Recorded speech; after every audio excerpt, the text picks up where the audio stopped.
So we spend a lot of time in the studio this time of year because we're working on shows, trying to get them out for summer.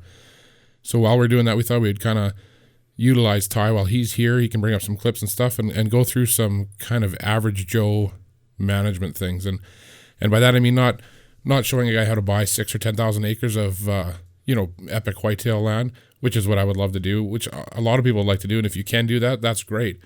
And I would be more than willing to come and help you manage and hunt that land. But the truth is, for most hunters, you're dealing with 40 acres, 80 acres, sometimes 160 acre farms, and managing the deer on those farms. It's a lot different than those big tracts of land because you don't have a lot of control. You can't control what the hunter across the fence does, what your neighbors do. You don't have the same level of control as that large land manager, but there's still things you can do every month throughout the year that's going to help you in the fall. So every month we'll do this, and we'll talk about a couple things that you can do that month that might help you come fall. So it's April. April's a pretty slow time of the year for most deer hunters, but a lot of guys are out shed hunting. And I love shed hunting. I've always found it to be kind of a double-edged sword. And the only reason I say it is because there's good and bad. So the good part about it is you really get to learn the land that you hunt on. In the fall, we're all kind of guilty of it. We spend so much time on stand worried about what we're doing kind of in that spot that we're not learning that property very much. We're worried about spreading scent. We don't want to be moving around, and pushing deer out. In the spring, you're not usually concerned about that. You're out, you're walking the ridges, and you're walking the hills looking for those sheds.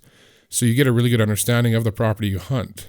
The downside is, depending on where you live, in our climate here in the harsh winter, we get sheds off deer that we have no idea what deer that is, because we'll pick the local deer sheds, but we'll also pick sheds if there's food around from deer that are from miles away, deer that we have no idea where they live, what their home range.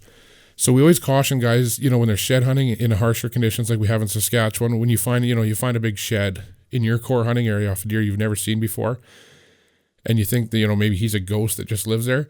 Probably not. He's probably there taking advantage of a food source. Yeah, definitely. And there's not that many downsides to shed hunting. Obviously, you're out in the forest. Where would you rather be?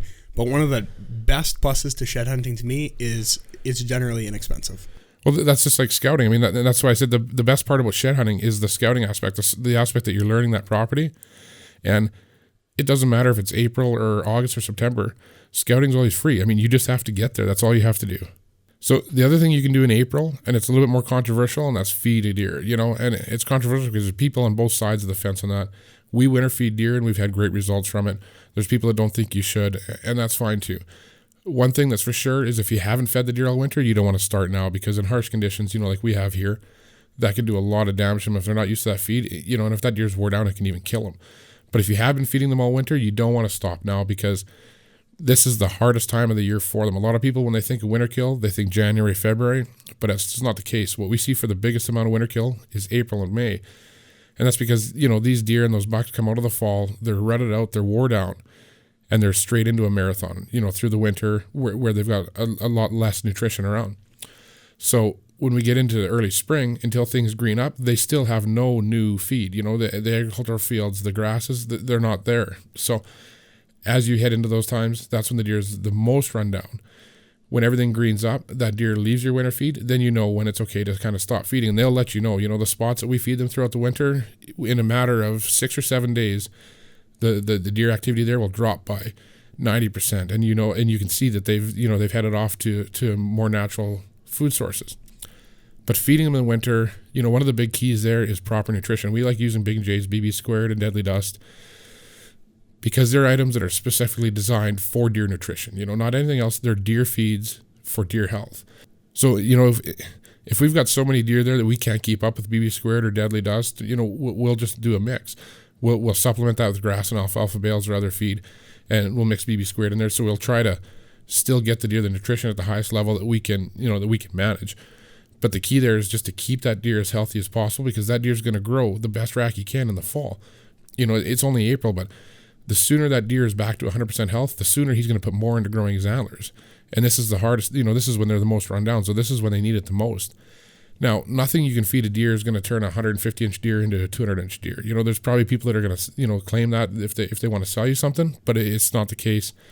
If they do claim that, that's probably when you can start being suspect. But you can definitely help a deer, reach his full potential. And that can be a big difference. A good example of that is a deer that 2 years ago, you can bring it up. We had a 170-inch Boone and Crockett class buck. Now, that deer got severely run down in the rut. He shed at a very awkward time. And then last year, in the prime of his life, he lost 35, 40 inches maybe. He went down to 135-inch deer. So now this year, we winter fed there right from in the fall through the winter, and we're still feeding them now. He's been there all year, so we're going to be really curious to see how he does this year. But, I know what he's going to do. He's healthy. He came out of the rut healthy. He's been healthy all winter. He's going to produce a great rack. So that goes to show you how much swing there is in there, for that class of deer, just depending on how their health is.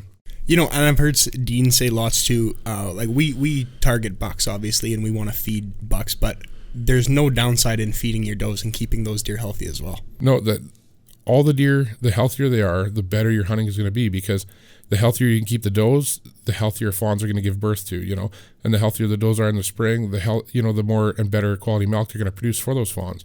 So the healthier you can keep those deer in an area, they're going to provide you with the best hunting and the biggest bucks, you can. And, like I said, you're not going to change that deer's genetics. You're not going to change what he can be, but you can get him to his full potential. That full potential might be 120 inches. It might be 220 inches, but you never see it until that deer's 100% healthy. So it's April. It's a pretty slow time for a lot of guys, but there's two things you can do that'll definitely help you in the fall when you're in the field hunting. And that's, if you've been winter feeding deer, stick it out, commit to them, keep them fed until it greens up and they're off on their way, so we can help keep those deer as healthy as possible. Another thing is to keep minerals out. This is the time that you should have your minerals out. And then shed hunting. We're out shed hunting is in any free time we have. And more so than even that shed hunting, we're just checking out the land, whether it's a new property or an existing property, checking out a creek that we haven't walked before, looking at sign from last fall. So 2 pretty minor things that you can do in April to help you when it comes hunting season.